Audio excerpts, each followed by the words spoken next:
Magandang hapon po sa inyo ngayon mga kapuntos, at sa hapon pong ito may tatalakayin po tayo na isang video kung saan si Dan Maase ng Seventh-day Adventist Church binanatan ang video ni Brother Jesse Becerra, kung saan si Jesse Becerra ay nagpapatawa sa mga nagtatanong sa kanya patungkol sa aral ng mga Sabadista.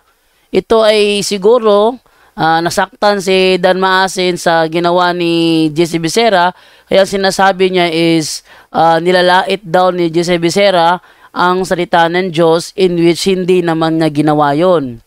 Ang ginagawa lang niya is pinapatawa yung mga Katoliko na nakikinig sa kanya while sinasagot ang mga maling banat ng mga Seventh-day Adventist sa Katoliko. So, sa mga bago pa po sa aming channel, please po don't forget to hit the subscribe button at ang notification bell para maging notified kayo sa bawat video na ilalabas ko sa channel na ito. Kaya wag na po nating patagalin, simulan na po natin.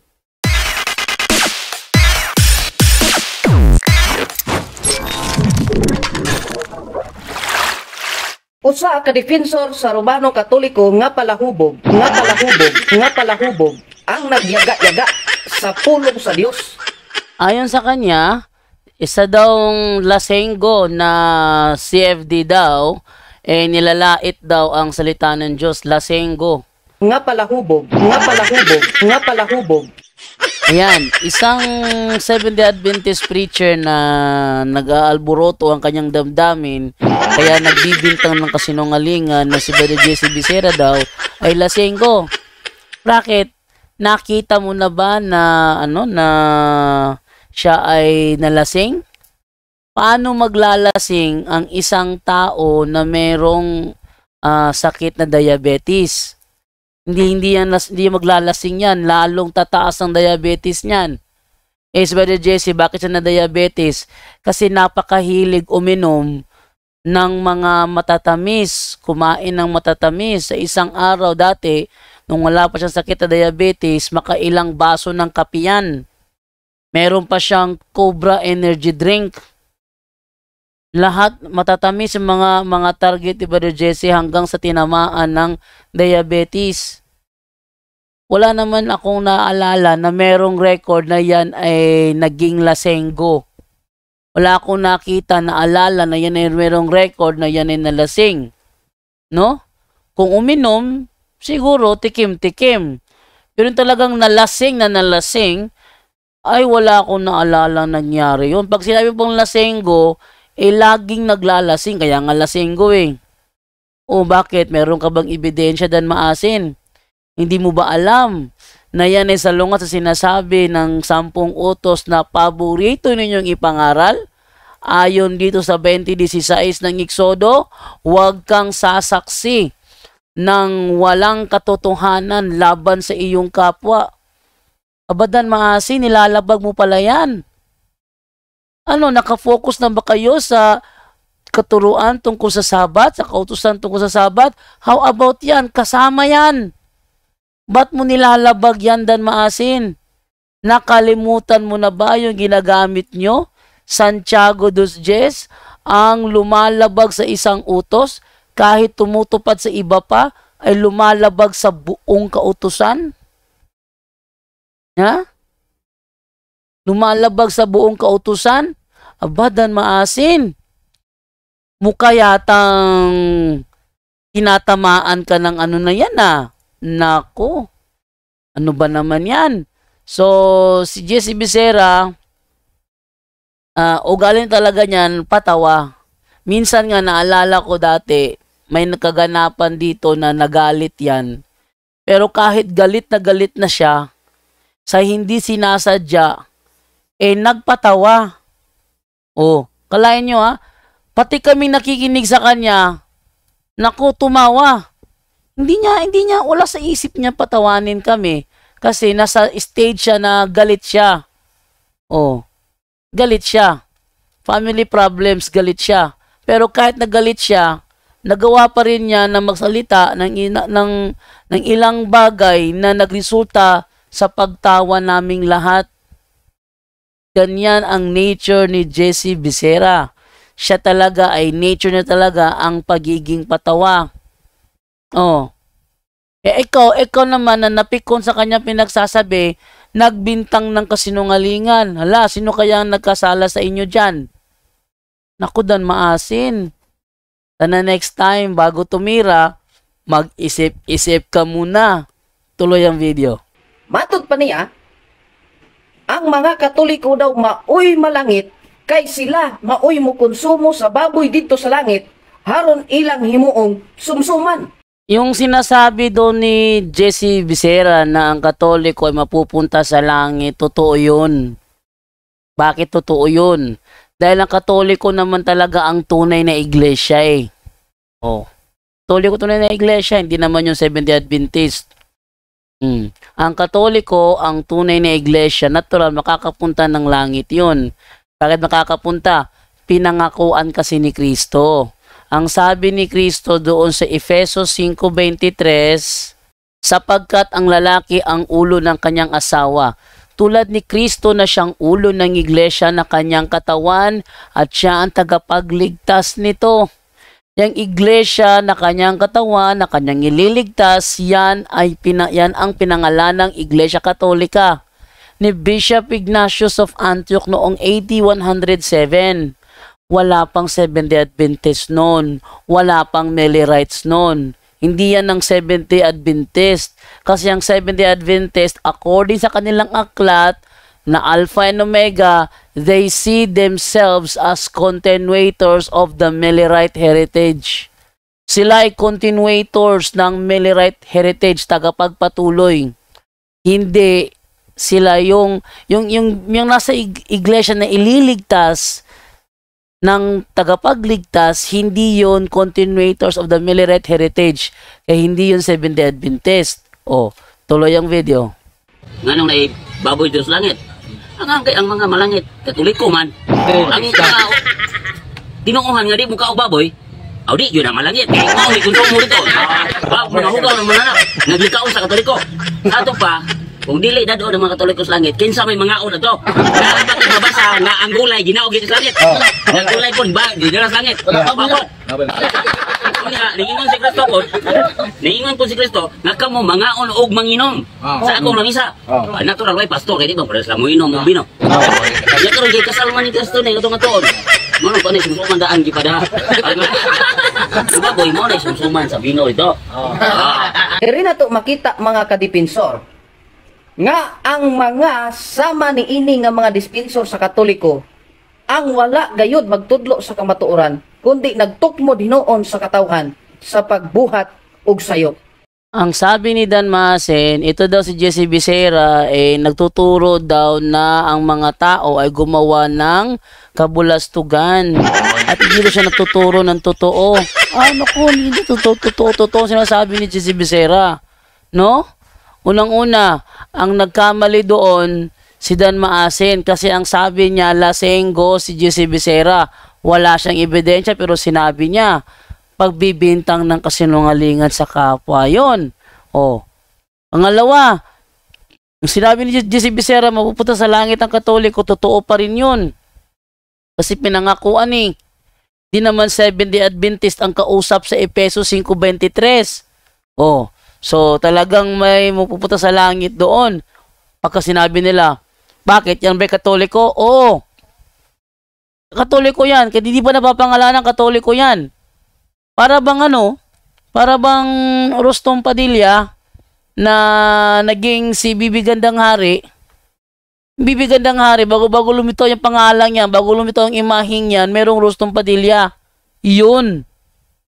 Gaya ng ganyan na nangyari, no? Binigyan na ng pangalan.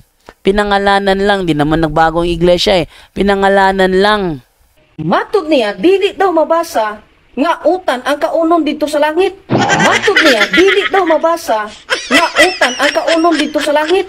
Ito, gusto ko mapasin ninyo ito. Sabi niya, matod niya, wala daw mabasa nga utan ang kaunon dito sa langit. Matod niya, dili daw mabasa nga utan ang kaunon dito sa langit. Aba, sinabi ba ni Brother GC yun?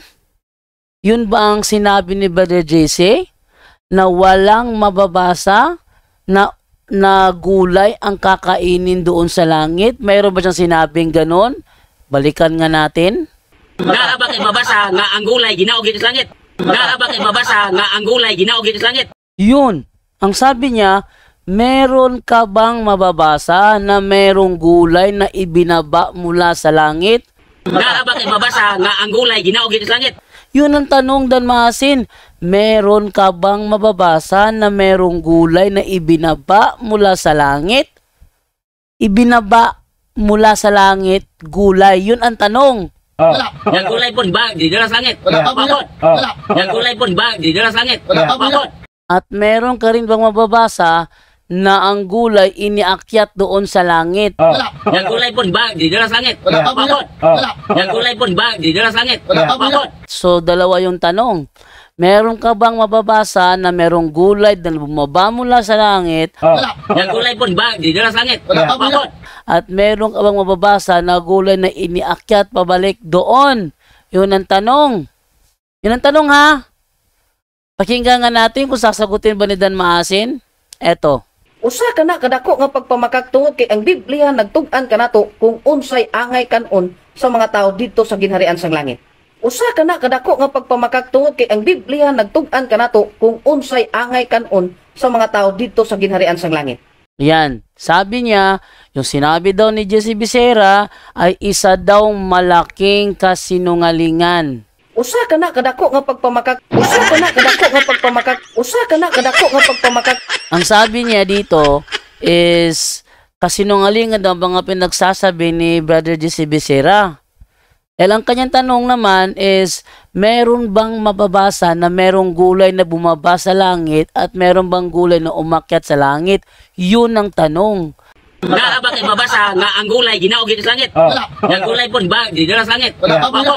Pero ang sabi niya, tinanong daw ni Jesse Becerra kung meron ba daw gulay na kakainin sa langit? Kung unsay angay kanon sa mga tao dito sa ginharian sang langit.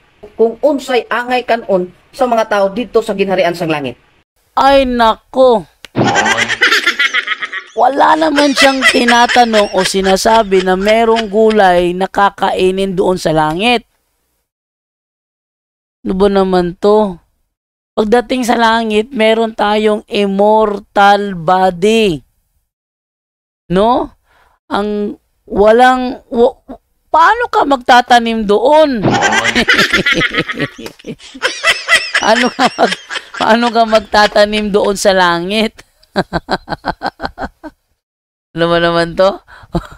Tuloy video. Ania ang gipahayag sa Biblia. Isayas Kapitulo 65, versikulo 21. Okay, may binanggit dito si Dan Maasin na talata bilang sagot daw doon sa tanong ni Brother Jesse Becerra kung meron bang mababasa na merong gulay na iniakyat sa langit o merong gulay na bumaba mula sa langit.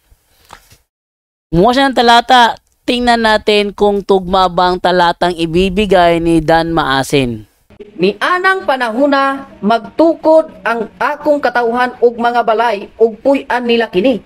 Magtanom sila og mga ubas ug kanon nila ang mga bungan ini. Klaro niini nga sitas mga kadepensor nga dili baboy ang pagkaon sa mga tao dito sa ginharian sa langit. Dili baboy ang pagkaon sa mga tao dito sa ginharian sa langit. Ayan. Ay di palpak. Bakit? Ano ba ang sinabi ni Brother Jesse Becerra? Meron bang mababasa na merong gulay na bumaba mula sa langit o itinaas sa langit ang gulay? Yun ang tanong. Meron bang ganun na ang gulay binaba sa langit o kaya ang gulay iniakyat sa langit? Yun ang tanong eh. Pero sabi niya, meron daw mababasa sa Biblia daw na gulay ang kinakain doon sa kaharian ng langit. Nung kaharian, wala namang kaharian nakalagay doon. Oh. Walang kaharian nakalagay doon eh. Nung kaharian, maganda po sa kaharian. Wala namang kaharian sinasabi doon. At ang kinuha, Isaiah 65:21. Di naman kaharian ng langit yun eh. Yun ay mangyayari sa bagong langit at bagong lupa. When you say bagong lupa, lupa na mapagtataniman. Pagtataniman na lupa, panibago. O, panibagong langit at bagong lupa, panibago yan. Hindi yan kaharian ng langit. Iba yung kaharian ng langit sa bagong langit at bagong lupa. So talaga, nagkamali na naman. Nako, pumalpak si Dan Maasin doon.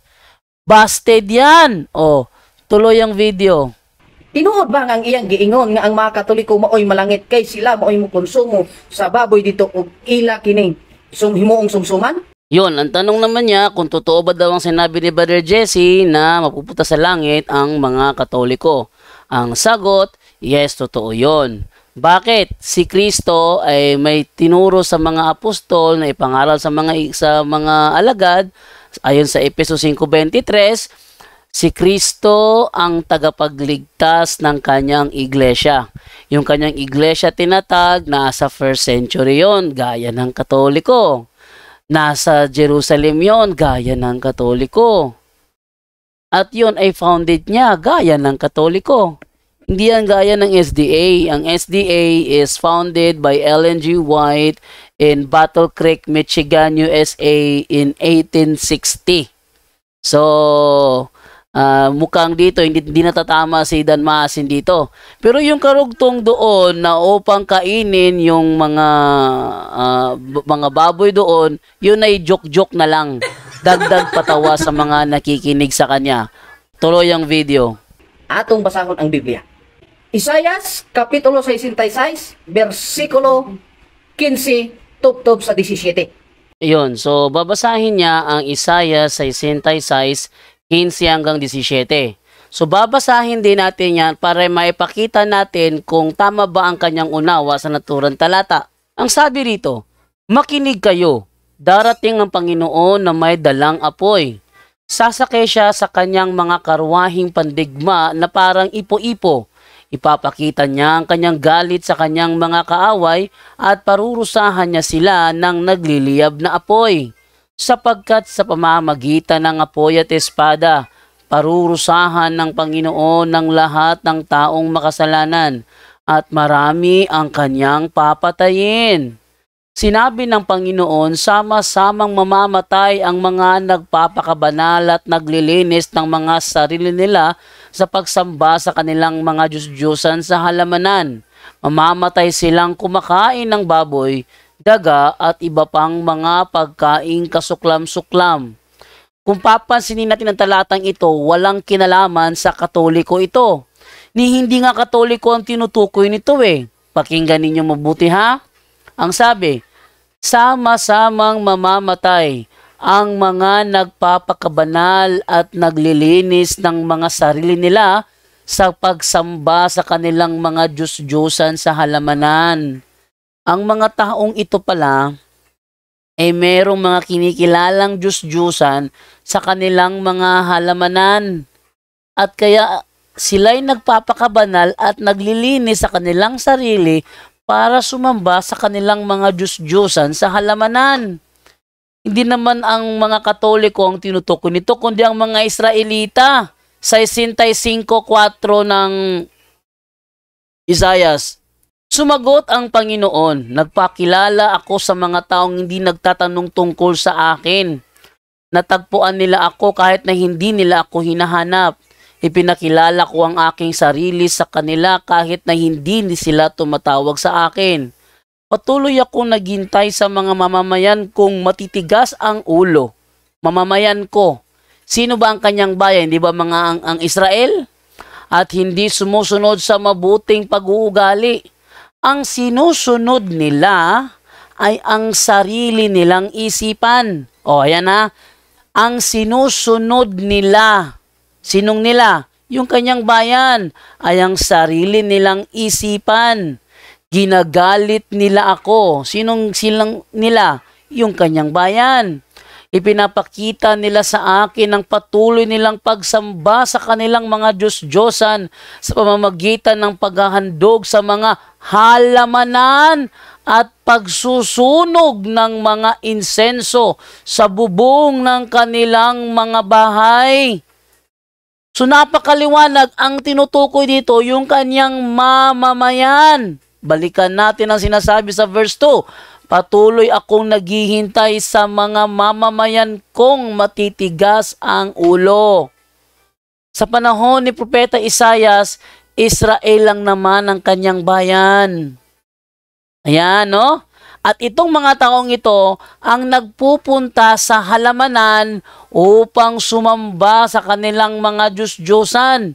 Yan ang tinutukoy sa 66:17.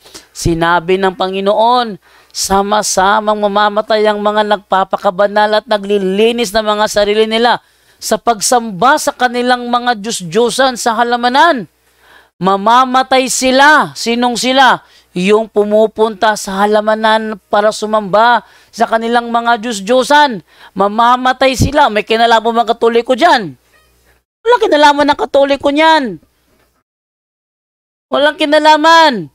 Ang tinutukoy dyan, yung mga Israelita na pumupunta sa kanilang halamanan para sumamba sa kanilang mga Diyos-Diyosan.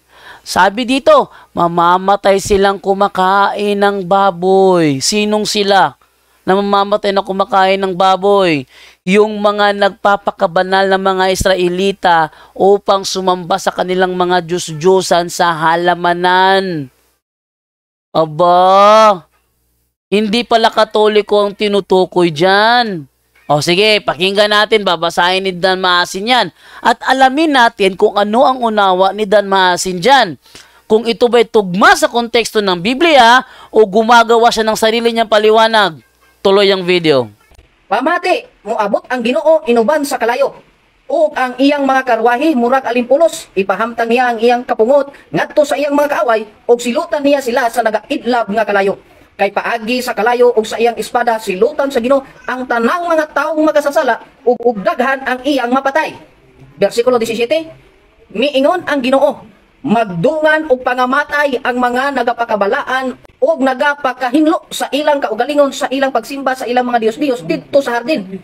Mga matay sila samtang nagakaon og baboy, ilaga ug sa uban pang pagkaon nga giisip nga hugaw. Klaro mga kahigalaan nga di ay malangit ang gakaon og baboy. Ayun, di lumitaw rin ang maling unawa niya. Ang sabi niya, hindi raw mapupunta sa langit ang kumakain ng baboy. Klaro mga kahigalaan nga di ay malangit ang gakaon og baboy. Klaro mga kahigalaan nga di ay malangit ang gakaon og baboy. Mali, binasa na nga niya eh.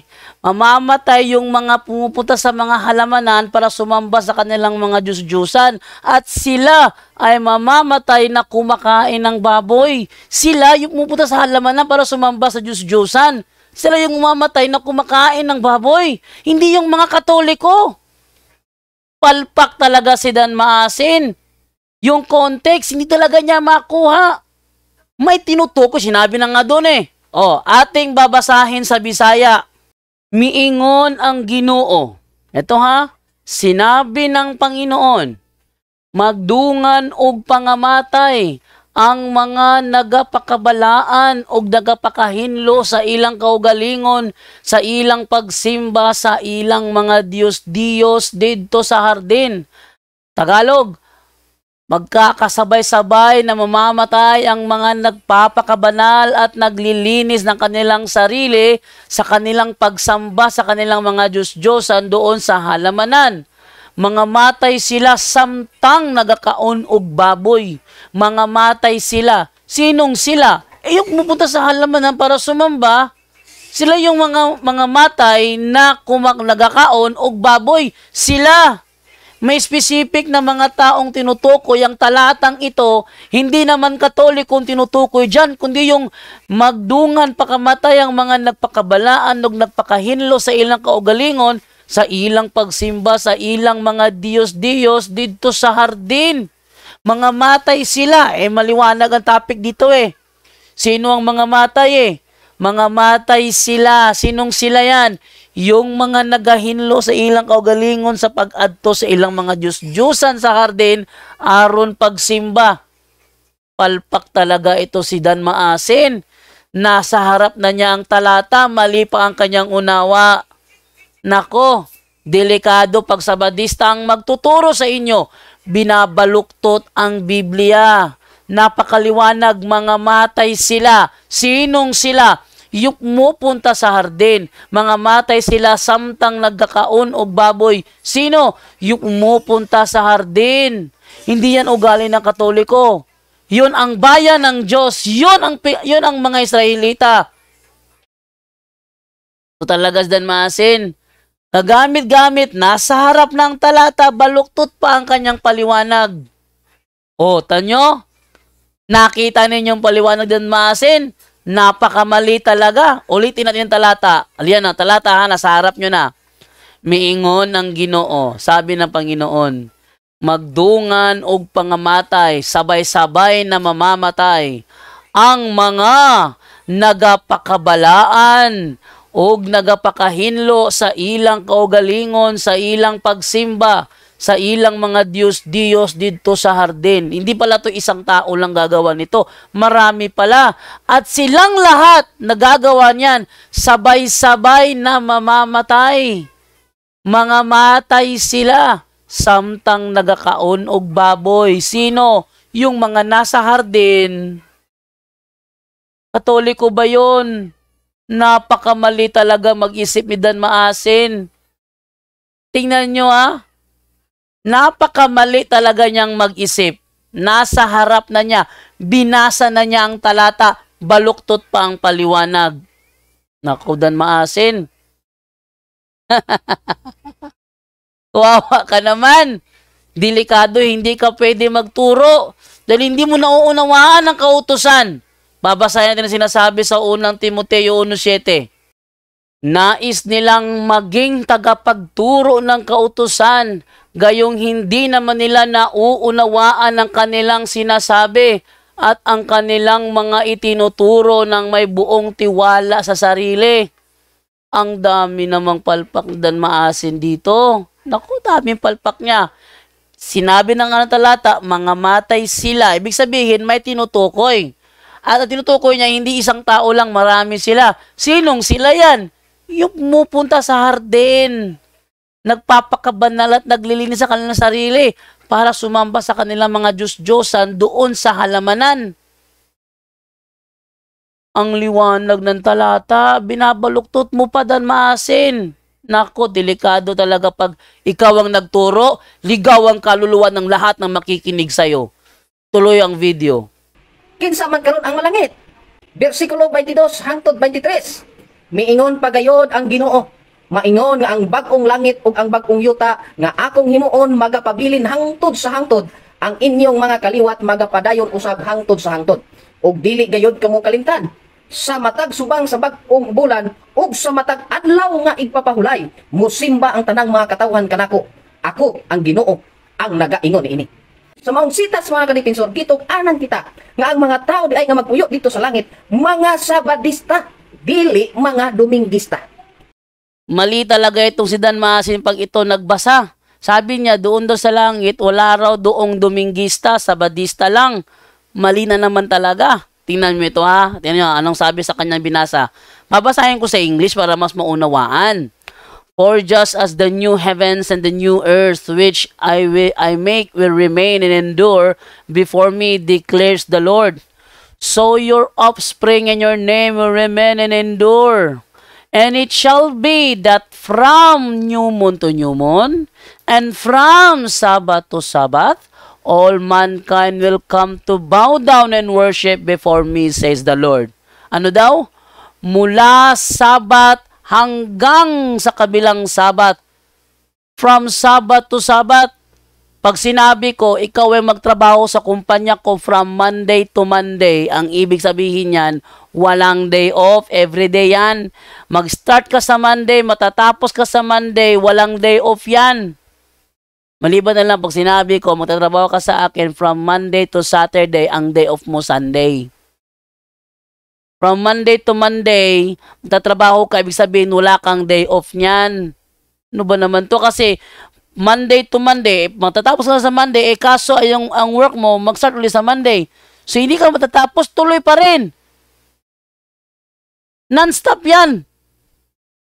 Ha? Walang ending yan. Para lang yung, kita mo yung tape. Kuha ko ng tape, ha, para mas maunawaan ninyo, ha. Wait. O, yan. Ito na yung tape. Para maunawaan natin, kunin natin to. Kuha ako ng isang linya. Para maunawaan ninyo. Yan.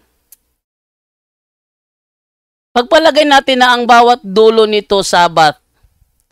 Yung dulo niya, Sabat. Yung kabilang dulo, Sabat. Ito cycle. Sabi, from Sabat, balikan dito talata, and it shall be that from new moon to new moon, and from Sabbath to Sabbath, all mankind will come to bow down and worship before me, says the Lord. Ano ibig sabihin yan? From Sabbath to Sabbath. Yan. From Sabbath to Sabbath. Ayan. Ayan. Maunawaan ninyo. From Sabbath to Sabbath, all mankind will come to worship before me. Anong ibig sabihin yan? Araw-araw siyang sasambahin. Walang tigil na pagsamba. Walang tigil na pagsamba.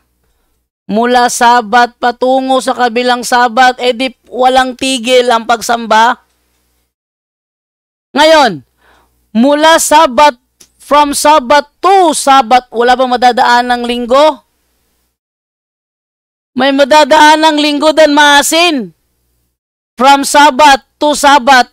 Paano ka makakapunta from Sabat to Sabat kung hindi ka dadaan sa ibang araw? Alangan naman tumalon ka. Saturday, Monday, Tuesday, Wednesday, Thursday, Friday, Saturday, Monday. Alangan naman ganun. Mali talaga, baluktot talaga magturo si Dan Maasin. Hindi talaga nakakaunawan ng Biblia.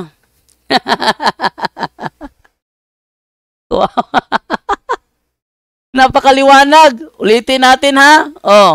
And it shall be that from new moon to new moon, and from Sabbath to Sabbath, all mankind will come to bow down and worship before me, says the Lord. Ang ibig sabihin niyan, araw-araw ang pagsamba doon, walang tigil na pagsamba. Walang tigil na pagsamba. Ayun ang ibig sabihin ng talatang yan. May prueba ba?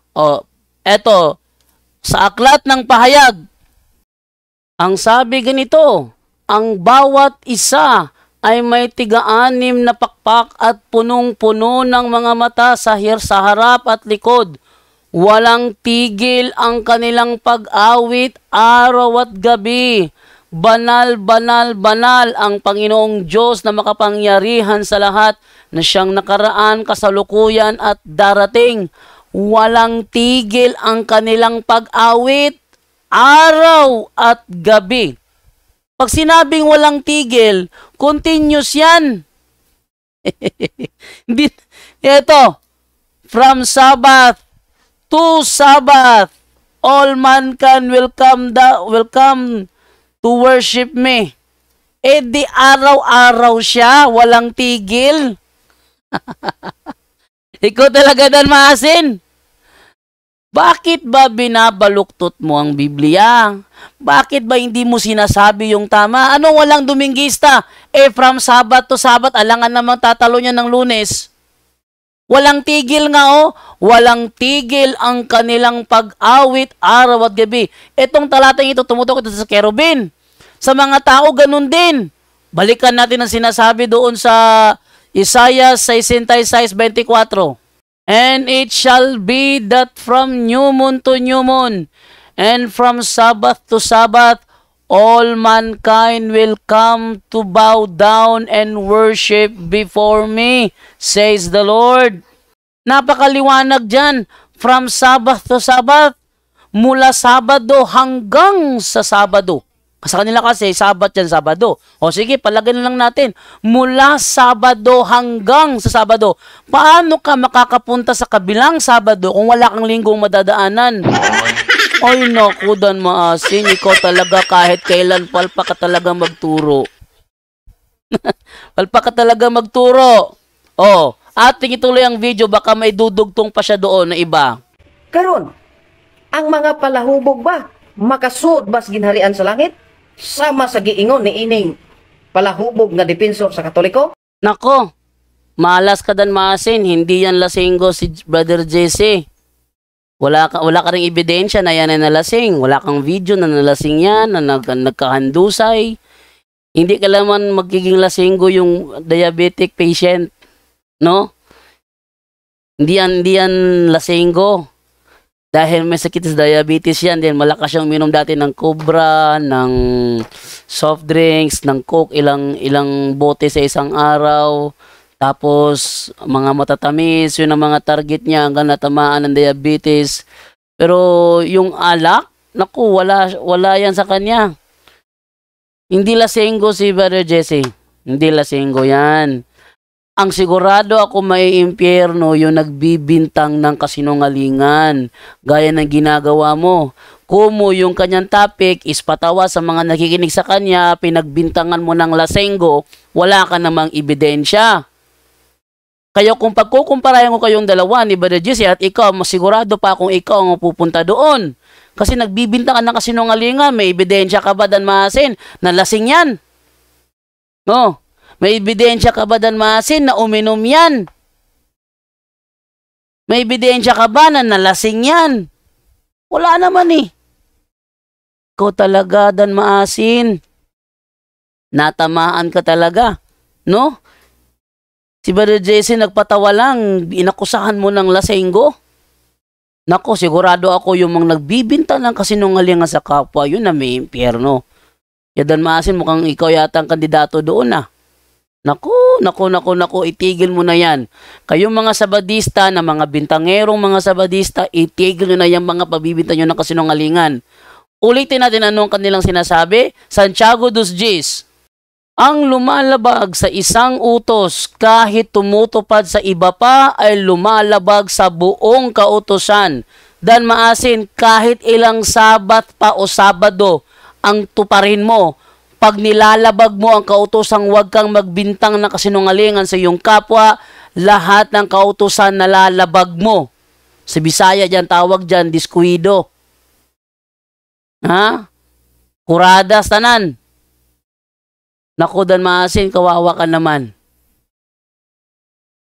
Kawawa ka talaga. Masyado ka nakafocus sa iyong katunggali ni hindi mo iniisip ang sarili mo. Dapat iniisip mo ang sarili mo. Ikaw ba ay nagsasabi ng totoo o nagbibintang ka na sa kapwa mo? Bago mo sabihin na lasenggo ang isang tao, maghanda ka ng ebidensya mong nalasing yan. Halimbawa, sabihin ko sa'yo, ano?